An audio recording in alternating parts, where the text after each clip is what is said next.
Justin Chat Music by Kristen Strong. Oh yeah. Follow song.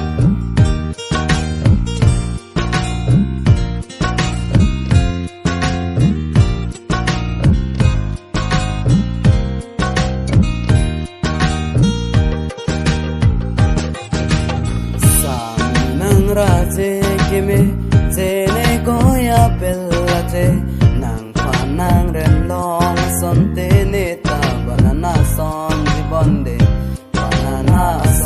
jibonde ju ke dam tang ahop ka ne sarti nang phang nang thek long free nang pu wa seng do verla ju ke dam tang ahop ka ne sarti nang phang nang thek long free nang pu wa seng do verla sa ni nang ra che ke me jene koya bellate nang pa nang ren dong son te neta banana son jibonde